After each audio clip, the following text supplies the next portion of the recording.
No matter how well your social interactions go, how much you accomplish, or how much good you put into the world, you will always have haters. An unfortunate aspect of life is that some people hate when others do well. It's just a way of life. It doesn't matter what you do. It doesn't matter if you do nothing. Someone is going to say something negative about you. You can't do anything about these people. All you can do is give them something worth talking about. These types of people are fueled by jealousy and contempt. Your failures make them happier than their own success. To them, everything is a zero-sum game, and they only see scarcity and limitation. Is hate the same as jealousy? A hater is no different than a jealous person. In fact, the same reason that people are jealous is the same reason why they become detractors of anyone's accomplishments. If you do well, they feel like something was taken from them, and no one can ever be happy when they feel like something has been taken from them. When you do what makes you happy, you'll always have people who are unhappy simply because you aren't. Even though it's all in their head, jealous critics imagine that every bit of progress you make sets them back. For anyone looking to improve their life and make progress towards big plans, the reactions and responses you get from envious people can be a huge downer. People will always project their insecurities onto you. Haters gonna hate, and there's nothing you can do about it. That's okay, because today I'm going to tell you why these people are the way they are and give you some helpful hints for dealing with them. Why do haters exist? I've had a lot of haters in my time. Some of them are justified, and some of them seemingly hate without reason. But after looking back and reflecting on my experiences, I've come to realize that all haters have a few things in common. Haters gonna hate. 5 reasons why you have haters.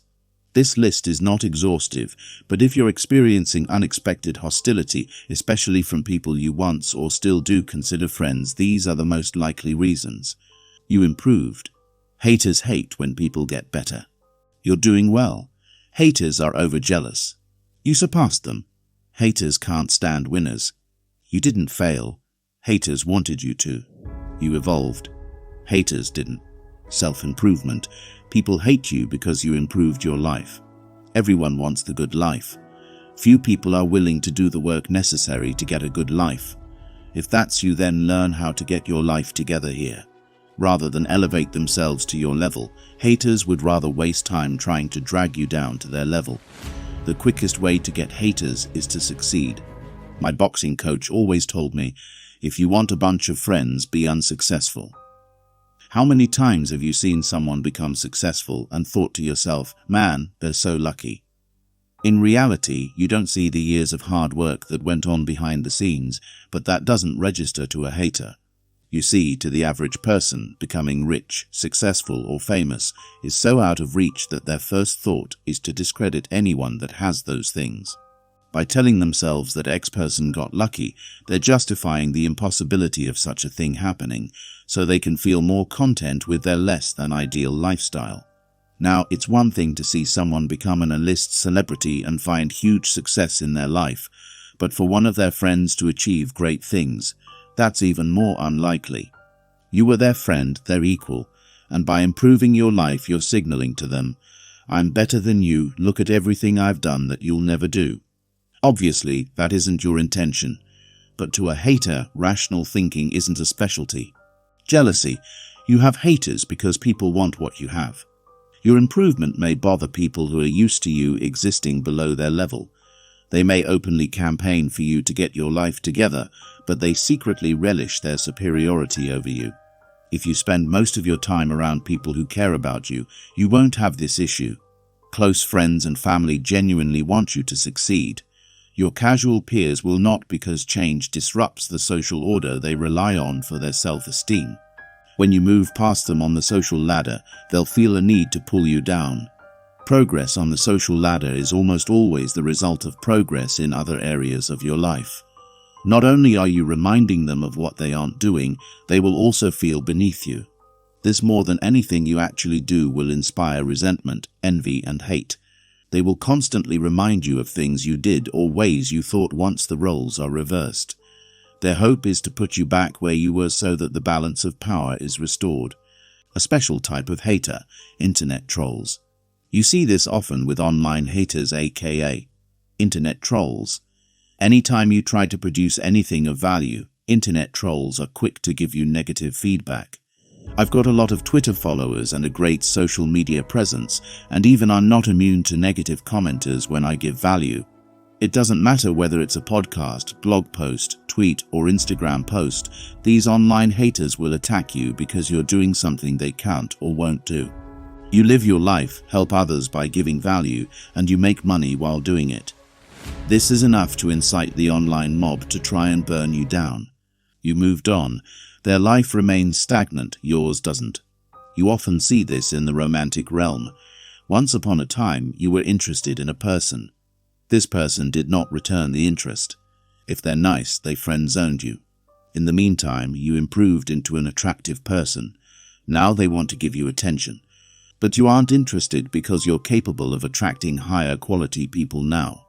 You also remember that they snubbed you. You've elevated yourself to someone worthy of their time, but you don't want them. Since they missed the opportunity to have you, they get sour grape syndrome now that the situation is reversed. They invent reasons why you aren't worthwhile. This makes them feel justified in hating on you. After all, there must be something wrong with you since you're no longer interested. Defying the odds, you weren't supposed to become successful. If your life is on a downward spiral, people will write you off. I don't condemn this because there's no point in going down with a sinking ship if the captain is determined to destroy it. If you manage to turn things around after the ship's been abandoned, some interesting things happen. Some people will be angry that you didn't drown. They'll hate that you've acquired a better life. You were supposed to be nothing. Instead, you became something. This sounds similar to the surpass people motivation for hate. The difference is that you don't have to surpass the person. You don't need to fly higher, you just have to not crash. These toxic personalities only feel satisfied when others suffer. If you come back to life after being left for dead, they need a narrative to explain why they abandoned you. Rather than explain that you were a mess and wish you well, you have to remain the bad guy. It's always easier to despise the bad guy. Above it all, you stepped away from the nonsense, your haters didn't. Maybe you weren't the captain of the ship, but you were the first mate. Still, it was destined for disaster. One day, you got smart and jumped ship. For the rest of your days, you'll be the worst type of human being to the individual or group you abandoned. Even though you acted in your best interest and became a better person, all they can see is that you're now a traitor. This is another reason why people remind you of what you used to be or where you came from. This is said to hold you down or to pull you back. If where you came from was trash, the other rats will resent you for escaping the sewer. How to respond to someone that doesn't like you for no reason. The quickest solution for dealing with jealous critics is simple. Ignore them and keep doing what you do. If your critics can directly influence your plans, then your plans aren't ambitious enough and you haven't even earned the privilege of having haters. That's right. You can usually just dismiss them. If you're bored, you can harass them. If you've got nothing better to do, they're great fun to troll.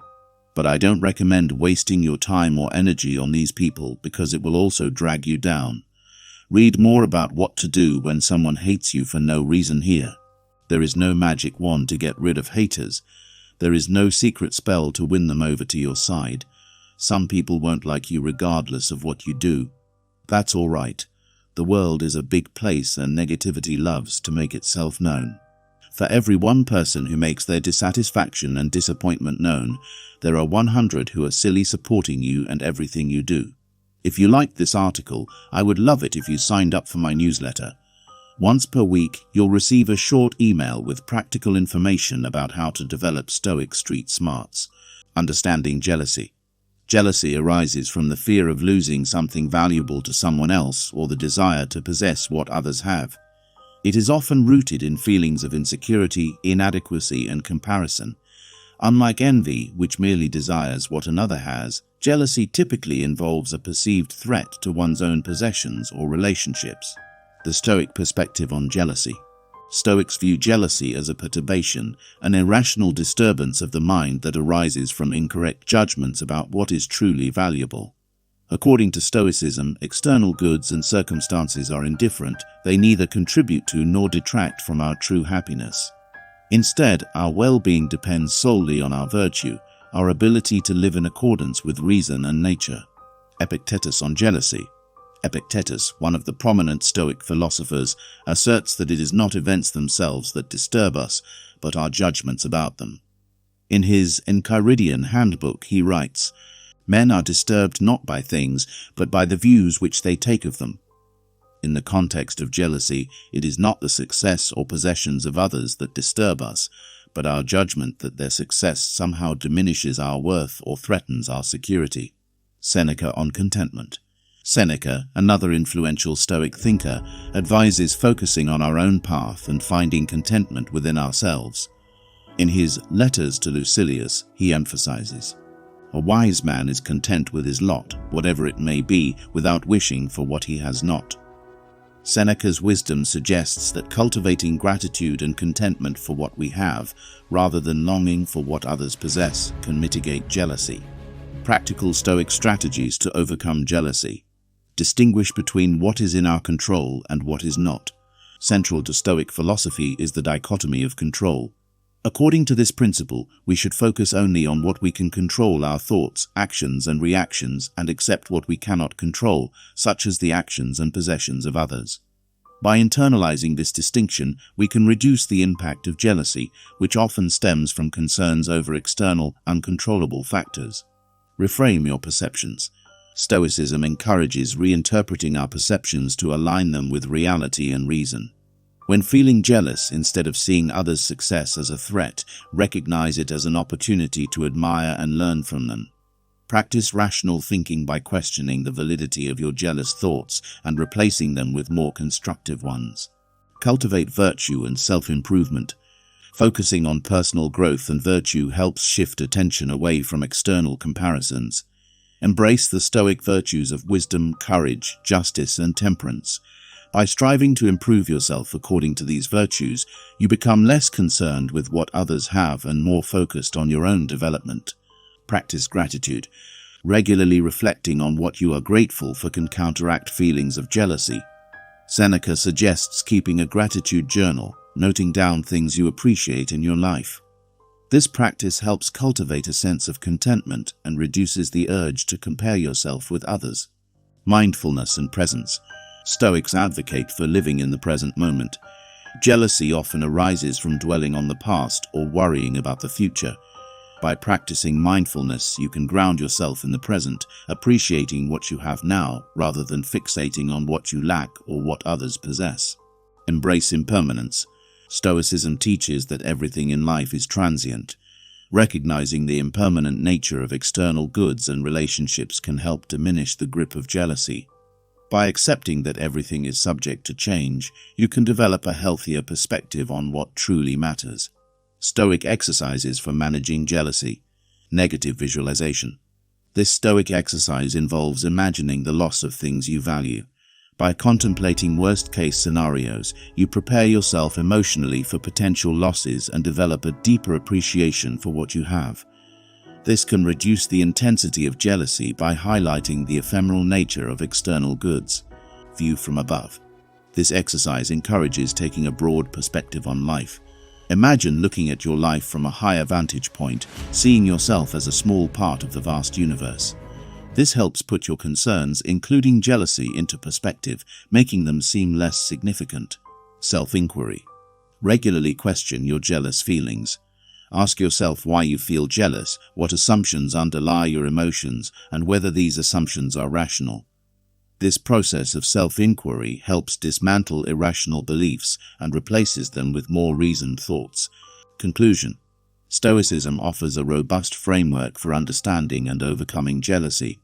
By focusing on what is within our control, reframing our perceptions, cultivating virtue, practicing gratitude, embracing mindfulness, and accepting impermanence, we can mitigate the impact of jealousy on our lives. The Stoic approach encourages us to find contentment and fulfillment from within, rather than through external comparisons. In doing so, we align ourselves with the path of wisdom, leading to a more peaceful and resilient state of mind.